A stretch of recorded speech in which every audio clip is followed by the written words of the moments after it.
కేటాయింపులు జరగాలనేటటువంటి ఒక గొప్ప దృఢ సంకల్పంతో రాష్ట్ర అధ్యక్షుడు కేశన శంకరరావు గారు, అదేవిధంగా యువజన సంఘం రాష్ట్ర అధ్యక్షులు కుమ్మరి క్రాంతి కుమార్ యాదవ్ గారు, గుంటూరు జిల్లా అధ్యక్షులు పరిసర రంగనాథ్ గారు, అదేవిధంగా రాష్ట్ర ప్రధాన కార్యదర్శి ఎస్ఆర్ నాగభూషణ్ గారు, మరి సగర సంఘం నాయకులు నవీన్ గారు, పూర్ణ సంఘం నాయకులు రఘు, తర్వాత అదేవిధంగా యువజన సంఘం అధ్యక్షులు అనిలు సంపంగి గోవర్ధన్, తర్వాత భట్రాజుల సంఘం అధ్యక్షులు సంబంధించిన బాలరాజు గారు, నాయ బ్రాహ్మణులకు సంబంధించినటువంటి అధ్యక్షులు శ్రీనివాస్ గారు, ఉద్యోగుల సంఘం సంక్షేమ సంఘానికి సంబంధించినటువంటి శ్రీధరరావు సార్ గారు, తర్వాత గౌడ సంఘం అధ్యక్షులు రామ్మోహన్ గౌడ్ గారు, కురుబ సంఘం నాయకులు నాగరాజు గారు, అరుణ్ గారు, ఇక్కడికి విచ్చేసినటువంటి ప్రతి ఒక్కరికి, వాల్మీకి సంఘం నాయకులు హర్షవర్ధన్ గారు, నాగేష్ గారు, దాదాపు ఇక్కడికి విచ్చేసిన ప్రతి ఒక్కరికి పేరు పేరున నమస్కారాలు తెలియజేస్తూ, ముఖ్యంగా గతంలోనే ఒక 2 రోజుల క్రితం కనుక ఢిల్లీలో భారీ ఎత్తున కార్యక్రమాలు నిర్వహించి ఈరోజు అనంతపురం జిల్లాకి ఒక ప్రైవేట్ ఫంక్షన్ నిమిత్తమై మా రాష్ట్ర అధ్యక్షులు వచ్చారు. అందుకోసమే ఈరోజు ఈ కార్యక్రమాన్ని ఒక మీడియా సమావేశం ఏర్పాటు చేయడం జరిగింది. ముందుగా మా రాష్ట్ర అధ్యక్షులు మాట్లాడిన తర్వాత నా హృదయపూర్వక నమస్కారాలు. నా పేరు కేశన శంకర్రావు, రాష్ట్ర బీసీ సంక్షేమ సంఘం అధ్యక్షుడిని. పెద్దలు గౌరవనీయులు మా రాష్ట్ర జనరల్ సెక్రటరీ అయినటువంటి ఎస్ఆర్ నాగభూషణ్ గారికి, మా రాష్ట్ర యువజన సంఘం అధ్యక్షుడు కుమ్మరి క్రాంతి కుమార్ గారికి, జిల్లా అధ్యక్షుడు రమేష్ గారికి, గుంటూరు జిల్లా అధ్యక్షుడు పరిసర రంగనాథ్ గారికి, సంపంగి గోవర్ధన్ గారికి, వివిధ కుల సంఘ నాయకులు వారందరూ కూడా, మీడియా మిత్రులకి, ఎలక్ట్రానిక్ మీడియా, ప్రింట్ మీడియా వారందరూ కూడా పేరు పేరున హృదయపూర్వక నమస్కారాలు తెలియజేస్తూ ఉన్నాం. ఈ బీసీ సంక్షేమ సంఘం దాదాపు ఏర్పడి 7 సంవత్సరాలు నుంచి ఈ కార్యక్రమాన్ని రాష్ట్రంలో కొనసాగిస్తూ ఉన్నాం. అనేక ఉద్యమాలు, అనేక పోరాటాలు చేస్తూ అనేక సమస్యల మీద రాష్ట్ర కేంద్ర ప్రభుత్వాల పైన పోరాటాలు చేసి మా హక్కులు సాధించుకున్నటువంటి ఒక సంస్థ బీసీ సంక్షేమ సంఘం అనేది మీ అందరికి కూడా తెలియజేస్తూ, రాజకీయ పార్టీలకు అతీతంగా, కుల మతాలకు అతీతంగా ఈ యొక్క వ్యవస్థను నిర్మాణం చేసి ఒక రాజకీయ పార్టీకి దీటుగా ఈ యొక్క సంఘాన్ని ఏర్పాటు చేయాలన్న సంకల్పంతో 13 జిల్లాలో ఉన్నటువంటి బీసీ కుల సంఘ నాయకులు, మా రాష్ట్ర కార్యవర్గం, జిల్లా కార్యవర్గం అందరికీ కూడా సమిష్టిగా ఈ కార్యక్రమాల ఉద్యమాలను ముందుకు తీసుకెళ్తున్నటువంటి వారందరికీ హృదయపూర్వక నమస్కారాలు తెలియజేస్తూ, దాదాపు మన 13, 14, 15 3 రోజుల్లో కూడా ఢిల్లీలో జంతర్ మంతర్ దగ్గర ఓబీసీ కుల గణాంకాలు లెక్కించాలని చెప్పని దాదాపు 2 సంవత్సరాల నుంచి కూడా 13 జిల్లాలో, ఈ భారతదేశంలోనే అన్ని రాష్ట్రాల కన్నా ఆంధ్రప్రదేశ్లో 13 జిల్లాలో కూడా మా రాష్ట్ర కార్యవర్గం కానీ జిల్లా కార్యవర్గం మంచి కార్యక్రమాలు తీసుకుని రాష్ట్ర అధిష్టాన వర్గం ఏది ఆదేశిస్తే తూచా తప్పకుండా పాటిస్తూ ఓబీసీ కుల గణాంకాలు మీద కొన్ని చోట్లయితే కలెక్టరేట్లు ముట్టడి, పాదయాత్రలు, అదేవిధంగా ధర్నాలు, రాస్తారోకోలు చేసి మరి మొన్న 13వ తారీఖున ఢిల్లీలో జంతర్ మంతర్ దగ్గరికి వెళ్ళటం జరిగింది. అంతకుముందు కూడా వివిధ రాజకీయ పార్టీ నాయకులందరూ కూడా, రాష్ట్ర ముఖ్యమంత్రి వర్యులు జగన్మోహన్ రెడ్డి గారు కూడా మరి అసెంబ్లీలో తీర్మానం చేసి పంపించటం, అదేవిధంగా వారికి కూడా మేము ప్రత్యేకంగా కలిసి ధన్యవాదాలు తెలియజేయటం, అదేవిధంగా మాజీ ముఖ్యమంత్రి వర్యులు చంద్రబాబు నాయుడు గారు కూడా ప్రధానమంత్రి గారికి లేఖ రాయటం, వారికి కూడా మేము పర్సనల్గా ధన్యవాదాలు తెలియజేయటం, మరి బీజేపీ అధ్యక్షులు కానీ సిపిఎం, సిపిఐ అందరినీ కూడా, ప్రతి ఒక్కరిని కూడా మేము 13, 14వ తారీఖున ఢిల్లీలో జంతర్ మంతర్ దగ్గర ఓబీసీ కులగణాంకాల మీద కార్యక్రమాలు తీసుకుంటున్నాం. మీరందరూ వచ్చి సంఘీభావం తెలియజేయాలని చెప్పని కోరిన మీదట చరిత్రలో ఎప్పుడూ జరగరాని విధంగా అన్ని రాజకీయ పార్టీలు, పార్లమెంటు సభ్యులందరూ కూడా జంతర్ మంతర్ దగ్గర 14వ తారీఖున ఒకే వేదిక మీద కూర్చున్నటువంటి సంఘటన ఈ భారతదేశంలోనే ఒక చారిత్రాత్మకమైనటువంటి ఘటనగా అన్ని రాజకీయ పక్షాలు, అన్ని కుల సంఘ నాయకులు అందరూ కూడా ముక్త కంఠంతో హర్షం వ్యక్తం చేసేటువంటి విషయం కూడా మీ అందరికి కూడా తెలియజేస్తూ, చాలా విజయవంతం. అందరూ కూడా వచ్చి అతావాలే సోషల్ జస్టిస్ మినిస్టర్ కూడా రావటం జరిగింది. సిపిఎం సిపిఐ తరఫున వివిధ రాష్ట్రాల త్రిపుర, మహారాష్ట్ర, ఆయా రాష్ట్రాల్లో ఉన్నటువంటి పార్లమెంట్ సభ్యులందరూ కూడా వచ్చి మాకు సంఘీభావం తెలియజేయటం జరిగింది. ఎకనామికల్ వీకర్ సెక్షన్, ఆధిపత్య కులాల వారిలో పేదవారికి ఎవరు అడిగారు, ఏ రకమైన ఉద్యమాలు చేశారు, ఏ రకమైన పోరాటాలు చేశారు, చేయకుండానే మీరు 10% రిజర్వేషను 24 గంటల్లో పార్లమెంట్లో కానీ రాజ్యసభలో కానీ రాష్ట్రపతి గారు ఆమోదించి 10% రిజర్వేషన్ మీరు ఇవ్వటం జరిగింది. అయ్యా, మీకు సీట్లు ఇచ్చి సీట్లో కూర్చోబెట్టేందుకు ఓబీసీలు అందరూ కూడా మీకు ఓట్లు వేయాలి. కానీ మాకు భారత రాజ్యాంగం ప్రకారంగా సంక్రమించిన హక్కులు మేము కాపాడుకోవాలంటే మేము ఉద్యమాలు పోరాటాలు చేయాల్సినటువంటి పరిస్థితికి మీ రాజకీయ పక్షాలను కూడా మమ్మల్ని ఇబ్బంది పెడుతున్నటువంటి పరిస్థితి మీ అందరికి కూడా తెలుసు. ఏది ఏమైనా మా అంతిమ లక్ష్యం ఒకటే. కేంద్రంలో మొన్న 15వ తారీఖున సామాజిక శాఖ మంత్రుల సహాయ మంత్రి గారు ఇచ్చినటువంటి ప్రకటనే వెనక్కి తీసుకోవాలి. ఓబీసీ కులగణాంకాలు చేయకపోతే భారతదేశం మొత్తం కూడా అగ్నిగుండంగా మారేటువంటి పరిస్థితిని భవిష్యత్తులోనే అన్ని రాష్ట్రాలకు కూడా పర్యటించి ఆ సిచ్యువేషన్ని, ఆ యొక్క సాంప్రదాయాన్ని మీరు తీసుకురావద్దు అనేటువంటి విషయాన్ని మీ అందరి ద్వారా కేంద్ర ప్రభుత్వానికి తెలియజేస్తా ఉన్నా. స్వతంత్రం వచ్చి 75 సంవత్సరాలు అవుతుంది. మన వాళ్ళు పరిపాలన చేస్తూ ఉన్నారు. వీరు ఆ ఓబీసీ కాలాన్ని తీసేసేటంటే వీళ్ళకి ఓబీసీల పట్ల ఏ రకమైనటువంటి చిత్తశుద్ధి ఏమన్నదో అనేటువంటిది మీ అందరికీ నేను తెలియజేస్తా ఉన్నాను. ఆ రోజున అయ్యా, ఈ దేశంలో పక్షులకు లెక్కలున్నాయి, జంతువులకు లెక్కలున్నాయి, పుల్లుకి లెక్కలున్నాయి. ఓబీసీ కులగణాంకాలు చేయడానికి ఏ రకమైన అభ్యంతరం ఉంది చెప్పమని చెప్పారు. అనేక సందర్భాల్లో కూడా మేము ప్రశ్నిస్తా ఉంటే అసలు వారు ఏ రకమైన సమాధానం చెప్పకుండా కొన్ని సాంకేతిక పరిణామాల వల్ల చేయటం కుదరదని చెప్పి పుట్టి షాకులు చెప్పి ఆఖరికి న్యాయ వ్యవస్థను కూడా, న్యాయమూర్తులు కూడా తప్పుదోవ పట్టించే విధంగా కేంద్ర ప్రభుత్వం చేస్తున్నటువంటి చర్యలని మేము తీవ్ర స్థాయిలో ఖండిస్తా ఉన్నాం అన్నటువంటి విషయాన్ని కూడా మీ ద్వారా నేను తెలియజేస్తా ఉన్నాను. ఎందుకంటే ఈ భారతదేశంలో భారత రాజ్యాంగ నిర్మాత డాక్టర్ బిఆర్ అంబేద్కర్ కొన్ని అంశాలతో కూడినటువంటి ఎడగారిన వర్గాలకి రాజ్యాంగంలో కొన్ని హక్కులు కల్పిస్తే, మహానుభావుడు జ్యోతి బాబా పులే కొన్ని ఉద్యమాలు పోరాటాలు చేసి ఈ అణగారిన వర్గాలకి చేయూతనిస్తే వీళ్ళు రెండు కళ్ళుగా మేము భావిస్తూ ఉంటే వీళ్ళు ఏదైతే ఆశించారో, ఈ భారతదేశంలో ఏదైతే కలలు కన్నారో ఆ కళలన్నీ కూడా నిర్విరామం చేసి ఈ వ్యవస్థని భ్రష్టు పట్టించే విధంగా రాజకీయ పక్షాలన్నీ కూడా మా మీద తీవ్రమైనటువంటి ఒత్తిడి తీసుకురావటం జరుగుతూ ఉంది.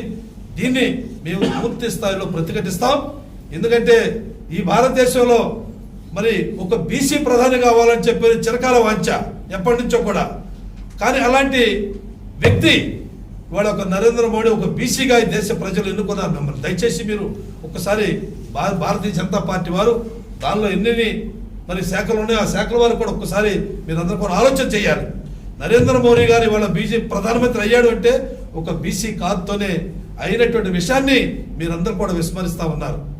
కాబట్టి మోడీ గారు మేము వాటితో ముక్సూటిగా మేము డైరెక్ట్ ప్రశ్నిస్తా ఉన్నాం. అయ్యా, మీ కొరకు మీరు ప్రధానమంత్రి అయితే ఈ దేశంలో అనేక సమస్యలు పరిష్కారం అవుతాయి. అణార్య వర్గాలకు అనేక పరిస్థితులు న్యాయాలు జరుగుతాయి. అటు రాజకీయ రంగం కానీ, ఆర్థిక రంగంలో కానీ, ఉద్యోగ రంగంలో కానీ, మరి రిజర్వేషన్ రంగాల్లో కానీ జరుగుతాయని ఆశిస్తే వారి ఆశలన్నీ కూడా అడియాసలు చేసినటువంటి పరిస్థితి మీరు ఇవాళ ఈ రోజున తీసుకొస్తా ఉన్నారు. ఇటువంటి పరిస్థితులు కూడా ఓబీసీ కులగణాంకాలు అయ్యేంత వరకు కూడా మేమందరం కూడా ఏ త్యాగం చేయటానికైనా అవసరం కూడా మేము వెనుకాడే ప్రసక్తి లేదు. దాని ద్వారా మా యొక్క సమస్యల్ని కేంద్ర రాష్ట్ర ప్రభుత్వాల దృష్టికి తీసుకెళ్లే విధంగా చర్యలు చేపట్టాలని చెప్పని తెలియజేసుకుంటూ జై హింద్, జై పోలే, జై భీమ్. అనంతపురం జిల్లా అధ్యక్షులు రమేష్ గారి ఆధ్వర్యంలో విలేకరుల సమావేశాన్ని ఏర్పాటు చేయడం జరిగింది.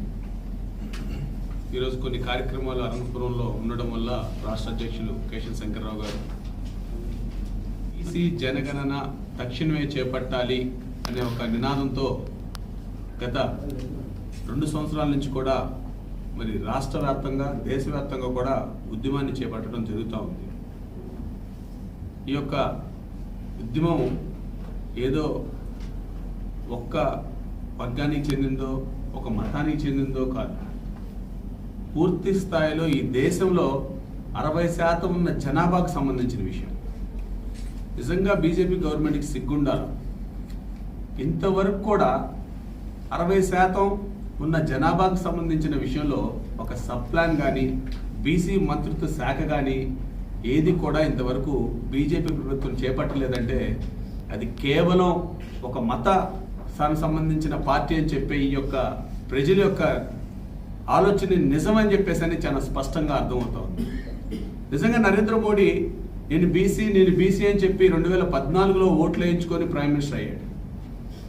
ఇప్పటి వరకు కూడా బీసీలకు సంబంధించిన అంశాల్లో ఇప్పటి వరకు కూడా ఎలాంటి చర్యలు చేపట్టాడు అనే దాని మీద నరేంద్ర మోడీ గారినే అడగాలనుకుంటున్నాం. నరేంద్ర మోడీ గారినే కాదు, ఈ ఆర్ఎస్ విధానానికి సంబంధించిన ప్రతి ఒక్క బీజేపీ నాయకుడిని అడగాలనుకుంటున్నాం. ఈరోజు బీసీ జనగణన చేపట్టాలన్న అంశం మీద తీసుకుంటున్న నిర్ణయాల్లో మేము చేయలేం, ఇప్పుడు సాధ్యం కాదని చెప్తున్న ఈ యొక్క నాయకుల యొక్క ఆలోచన విధానాన్ని ప్రజలందరూ కూడా గమనించాలని చెప్తా ఉన్నాం. ప్రజలు ఓట్లు వేసి గెలిపించి ఒక మార్పు కోసం బీజేపీని గద్దెనెక్కిస్తే ఇప్పటి వరకు కూడా బీజేపీ ప్రభుత్వం బీసీకి చేసింది ఏంటి అని సూటిగా ప్రశ్నిస్తూ ఉన్నాం.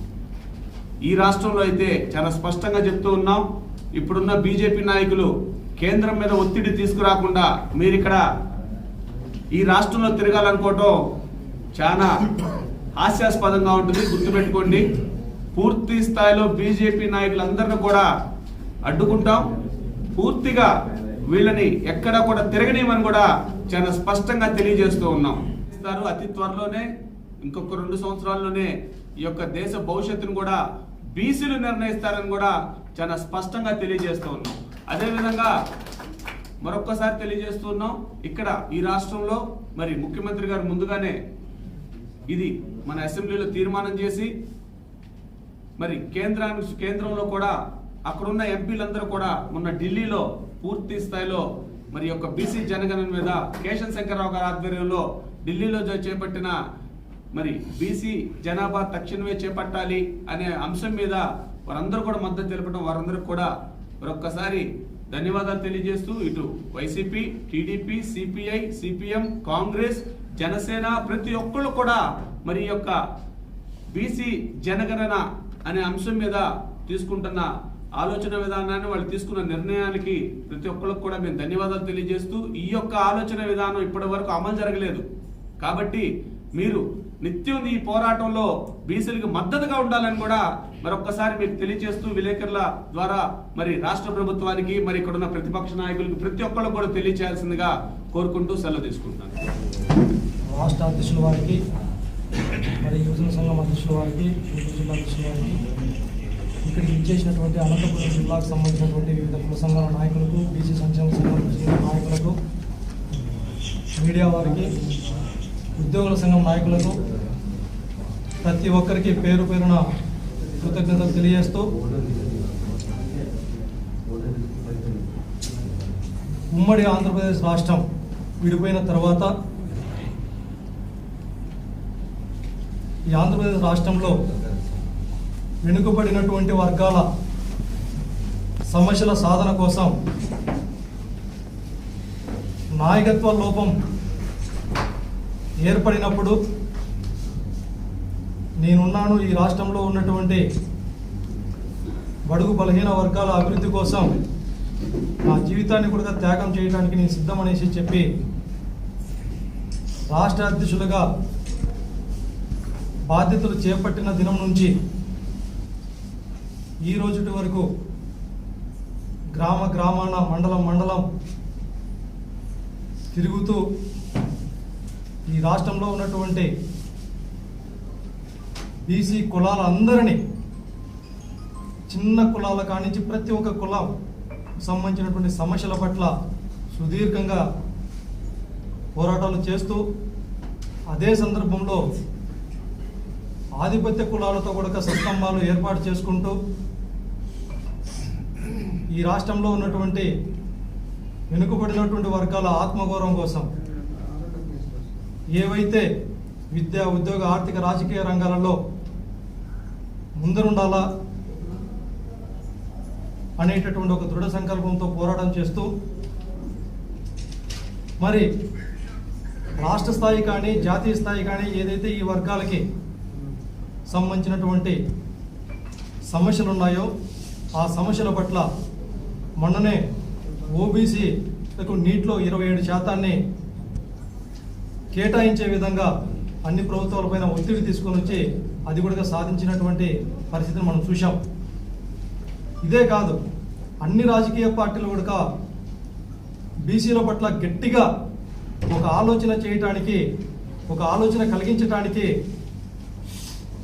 బీసీ సంక్షేమ సంఘం చేసినటువంటి కృషి చాలా గొప్పదిగా ఈరోజు గట్టిగా మేము నమ్ముతా ఉన్నాం. మరి ఈ రాష్ట్రంలోతో పాటు దేశంలో ఉన్నటువంటి బీసీలం ఎంతమంది ఉన్నామో తెలుసుకోలేనటువంటి దౌర్భాగ్య పరిస్థితుల్లో మేము ఉన్నాం. గత దశాబ్ద కాలంగా ఈ అంశం పైన కేవలం బీసీలకు సంబంధించినటువంటి ఈ కులగణన అనేటటువంటి అంశం ఏదైతే ఉందో అది మా సమస్యలకు ఒక పునాది. ఆ పునాది కదిలిస్తే కానీ మిగతా ఏదైతే సమస్యల సాధన కోసం వీలు పడదు. ఆ సమస్యల సాధన కోసం అటువంటి పునాదిని తొక్కిపెట్టేటటువంటి ప్రయత్నాలు ఈరోజు బీజేపీ ప్రభుత్వం చేస్తూ ఉంది. దీన్ని గమనించే రాష్ట్రంలో ఉన్నటువంటి గౌరవ ముఖ్యమంత్రి వర్యులు కూడా అసెంబ్లీలో తీర్మానం చేసి పంపించడం నిజంగా గౌరవ ముఖ్యమంత్రి వారికి ధన్యవాదాలు తెలియజేస్తూ, అదే సందర్భంలో పార్లమెంట్లో కూడా మొన్న జరిగినటువంటి కార్యక్రమాలకు అన్నిటి కూడా అన్ని రాజకీయ పార్టీలు కూడా మద్దతు తెలిపినాయి ఒక బీజేపీ ప్రభుత్వం తప్పనిచ్చి. మరి మేము అడుగుతా ఉన్నాం బీజేపీ ప్రభుత్వానికి, దగ్గర ఒక వారం 10 రోజుల క్రితమే కేరళకు సంబంధించినటువంటి దగ్గర 150 కోట్ల రూపాయలు కేటాయించి అక్కడ ఉన్నటువంటి అడవుల్లో పులులు ఎన్ని ఉన్నాయి, ఏనుగులు ఎన్ని ఉన్నాయి, జంతువులు ఎన్ని ఉన్నాయి అనేసి లెక్కలు కట్టడానికి మీరు 150 కోట్లు కేటాయించారు. అదేవిధంగా దేశవ్యాప్తంగా కొన్ని 100 కోట్ల ప్రజాధనాన్ని దుర్వినియోగం చేస్తూ ఉన్నారు. మరి ఈ రాష్ట్రంలో పునాది అయినటువంటి ఆర్థిక మూలాలకి, ఆర్థిక సంపదకి సృష్టికర్తలైనటువంటి బీసీలకు సంబంధించినటువంటి లెక్కలు తీయడానికి మీకు ఎక్కడ అభ్యంతరమో తెలియటం లేదు. మరి రాష్ట్ర అధ్యక్షులు కేశవ శంకరరావు గారి నాయకత్వంలో మీ మెడలు వంచైనా కూడా ఈ దేశవ్యాప్తంగా ఉన్నటువంటి ఓబీసీ కులగణన జరిగేంత వరకు కూడా పోరాటం అనేటటువంటిది ఆగదు. గతంలో కూడా దాదాపు పార్లమెంటు సమావేశాల్లో కూడా దాదాపు దేశవ్యాప్తంగా ఉన్నటువంటి 9 రాజకీయ పార్టీలు పూర్తిగా సంపూర్ణంగా మద్దతు తెలియజేశాయి. భవిష్యత్తులో కూడా వారి యొక్క సహకారం తీసుకొని మరింతగా బీజేపీ ప్రభుత్వమైన ఒత్తిడి తీసుకొని వచ్చి ఓబీసీ కులగణన చేసేటట్టు చేస్తాం. తద్వారానే చట్టసభల్లో బీసీలకు రిజర్వేషన్ల అంశం అయితేనేమి, బీసీలకు సపరేట్ మంత్రిత్వ శాఖ అయితేనేమి, అదేవిధంగా ఉద్యోగస్తులకు రిజర్వేషన్ల ప్రమోషన్లు అయితేనేమి, ఇలా ఏదైతే డిమాండ్ల సాధన కోసం పోరాటం చేస్తున్నారో ఆ డిమాండ్ల సాధనకు అన్నిటి కూడా పరిష్కారం కేవలం ఒక కులగణన ద్వారా మాత్రమే అవుతుంది. కాబట్టి అటువంటి కులగణన అయ్యేటట్టు మా వంతు మేము ప్రయత్నం చేస్తూ ఉన్నామనేసి సంగతి తెలియజేస్తూ, ఇక్కడికి జిల్లాకి ఇచ్చేసినటువంటి రాష్ట్ర కార్యవర్గానికి, జిల్లా నాయకత్వానికి ప్రతి ఒక్కరికి పేరు పేరున మరొక్కసారి కృతజ్ఞతలు.